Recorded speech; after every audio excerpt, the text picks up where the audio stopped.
যখনই বাইরের কিছু মুখরোচক খেতে ইচ্ছা করবে তখনই তৈরি করে নিতে পারবেন এইভাবে হেলদি আর বাড়িতে খুবই টেস্টি। এই জিনিসগুলো আপনারা বাইরে থেকে না কিনে এনে ঘরে যদি তৈরি করেন তাহলে বাচ্চা থেকে বড় সবাই মন ভরে খাবে। আজ আমি আপনাদের জন্য খুবই ইউনিক একটা নাস্তা রেসিপি তৈরি করেছি, আপনাদের ভালো লাগবে। সবার প্রথমে 1 কাপ ময়দা নিয়েছি, হাফ কাপ আটা নিয়েছি। আপনারা চাইলে পুরোটা আটা দিয়েও তৈরি করতে পারেন। হাফ চামচ মতো নুন নেবো, হাফ চামচ মতো রিফাইন তেল নেবো, দিয়ে এটাকে খুব ভালো করে আমি মিশিয়ে নেবো।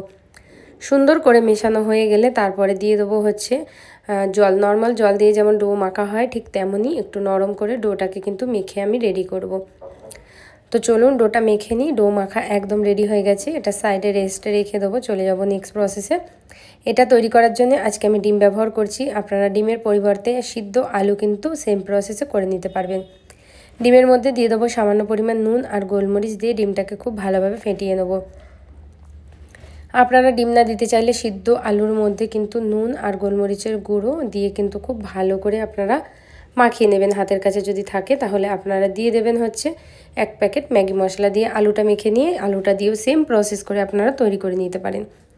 যেহেতু ডিম দিচ্ছি তাই একটা কড়াইয়ের মধ্যে অল্প করে তেল দিয়ে, আর তেলটা যে গরম হয়ে যাবে ডিমটা এভাবে ঢেলে দিয়ে ডিমটাকে নেড়ে চেড়ে একদমই নরম ঝুরঝুরি তৈরি করে নেবো। তো দেখুন এরকম করে কিন্তু আপনারাও তৈরি করে নেবেন। এটা তৈরি করা খুবই সহজ আর খেতে কিন্তু অসাধারণ টেস্টি হয়। ডিম ভাজা এখানে পুরোপুরি কমপ্লিট, এটা সাইডে রেখে দিচ্ছি। আটাটাও কিন্তু সুন্দরভাবে আমাদের সেট হয়ে গেছে। আটা থেকে এবার বড় দেখে একটু লই নিয়ে নিচ্ছি। লই নিয়ে হাতের সাহায্যে গোল করে নিয়ে যেমন নর্মাল রুটি বেলা হয় ঠিক তেমনই কিন্তু আমি রুটি বেলে তৈরি করে নেব। অল্প করে শুকনো আটা ছড়িয়ে দিচ্ছি। আটা ছড়িয়ে দিয়ে একটু বড় সাইজের করে আমি রুটিটা বেলে নিচ্ছি। রুটিটা বেলে নিয়ে তারপরে আমি আপনাদেরকে দেখাচ্ছি। বন্ধুরা, যদি ভিডিওটা আপনাদের ভালো লেগে থাকে প্রত্যেক দিনের মতো অবশ্যই লাইক কমেন্ট শেয়ার করতে একদম ভুলবেন না। ইউটিউব চ্যানেল থেকে দেখলে সাবস্ক্রাইব করবেন, আর ফেসবুক থেকে দেখলে পেজটা ফলো করবেন। একদমই নর্মাল রুটি তৈরি করে নেওয়ার পরে রুটির মধ্যে যে ডিমের ব্যাটারটা তৈরি করেছিলাম, যে ডিমের ভাজাটা, সেটা দিয়ে দিচ্ছি। আর সাথে আমি এখানে ব্যবহার করব চিজ। এখানে মজুরেলা চিজ ব্যবহার করছি। এটা যদি আপনারা কিনতে চান আমি অবশ্যই লিংক দিয়ে দেবো, আপনারা সেখান থেকে কিনতে পারবেন। না হলে আপনাদের যে কোনো কিরানা স্টোরে আপনারা ডেয়ারি প্রোডাক্ট পাওয়া যায়, সেখানে খুবই ইজিলি কিন্তু কিনে নিতে পারবেন। তো এবার চিজটা দিয়ে খুব ভালো করে মুখটাকে মুড়িয়ে নিলাম, যেমন কচুরি পরোটা তৈরি হয় ঠিক তেমনই করে নিয়ে এবার ভালো করে এভাবে চেপে চেপে দেবো। আর শুকনো আটা ছড়িয়ে হালকা হাতে এটা বেলে নিতে হবে। খুব যদি জোরে বেলতে যান তাহলে ফেটে যাবে, আর চিজগুলো বেরিয়ে গেলে আর কিন্তু ভালো লাগবে না খেতে। তাই আমি ঠিক এইভাবে দেখুন এটাকে খুবই হালকা হাতে উল্টিয়ে পাল্টিয়ে নিয়ে এটা একটু বড় সাইজের রুটি আমি তৈরি করে নেবো। যেহেতু প্যানটা যেরকম সাইজের ঠিক সেরকম সাইজেরই আমি এখানে তৈরি করে নিয়েছি। দেখুন রুটি বেলা কমপ্লিট হয়ে গেল। অপর দিকে প্যান গরম করতে বসিয়ে দিয়েছি। সরাসরি সেই বেলে রাখা রুটিটা আমি এখানে দিয়ে দেবো। দিয়ে একটু হাতে করে চেপে চেপে দিচ্ছি।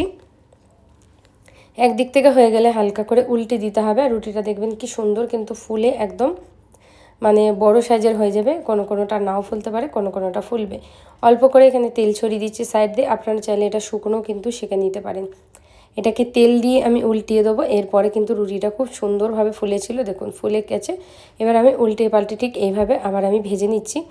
সুন্দর করে যখন দেখবেন এরকম লালচে লালচে কালার চলে এসছে, হালকা গ্যাসে এটাকে ভেজে নেবেন।